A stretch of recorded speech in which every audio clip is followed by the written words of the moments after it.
보통 내공을 토론이나 논쟁에서 말로 이기는 것이나 꿀리지 않는 자존심으로 여기는 경우가 많은데 이는 내공과는 전혀 상관이 없습니다.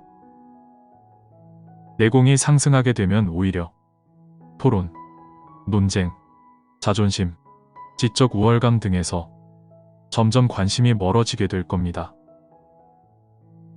영성 자각의식, 마음 공부를 통한 삶을 체화해서 자유로운 삶의 흐름을 만들어내기 위해서는 자신의 내공을 상승시키는 게 필수이고 내공의 바탕은 곧 근기입니다. 머리의 지식으로만 아는 것으로는 삶에서 그걸 펼쳐내는 게 쉽지 않습니다. 따라서 머리의 영성 지식을 가슴으로 옮겨 체화하기 위해서는 지속적인 훈련, 수련, 수행이 필요하게 되고 이를 통해 내공 상승이 일어나게 됩니다.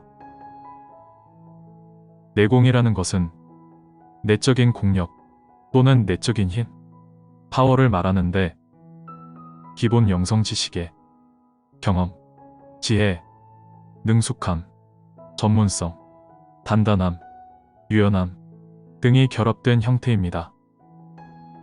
보통 무술에서 강한 실력만을 일컫는 게 아니라 전반적인 에너지 상태의 균형 잡힌 상승을 의미합니다.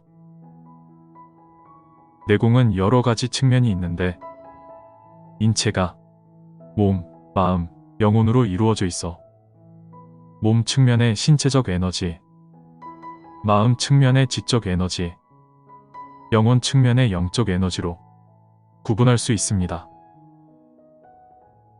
내공이 약하게 되면 명상 중에 어두운 측면에 많이 휩싸이게 됩니다. 두려움, 공포, 우울, 분노, 화, 짜증, 절망, 좌절, 허무, 우상함 등등. 여기에 휩싸이다 보면 두터운 마음의 장벽이 생겨나게 되고 깊은 트라우마는 극복하기 어려워져 자기 치유, 자기 정화는 이루어지지 않습니다.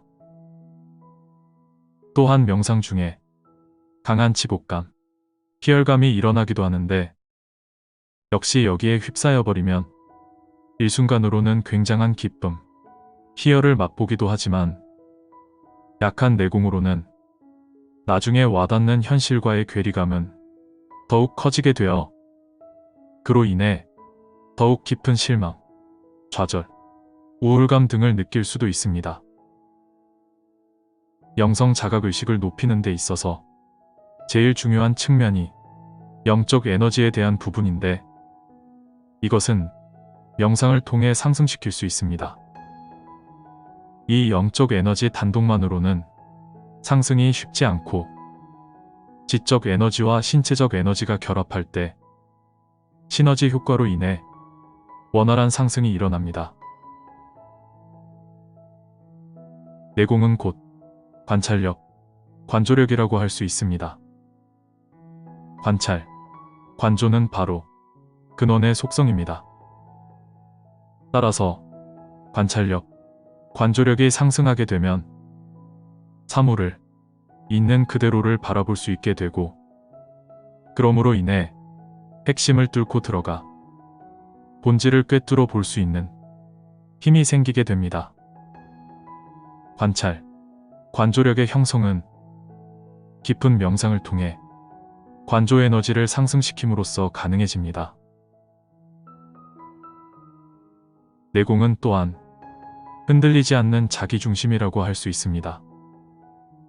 자기중심, 강한 자존감은 외부로부터 영향을 거의 받지 않습니다. 외부는 결국 자신의 내면의 투영임을 알기에 외부 에너지는 그대로 통과시켜버립니다. 오로지 스스로의 내부적 요인으로서만 자존감의 변화는 일어나게 됩니다. 내공은 의식 에너지의 밀도를 아주 단단하게 만드는 것입니다. 이는 깊은 명상을 통해 내적 에너지를 차곡차곡 쌓는 것이고 생체 에너지, 기 에너지를 단단하게 만들어 흔들림 없는 균형 감각, 자기 중심을 형성하는 것입니다.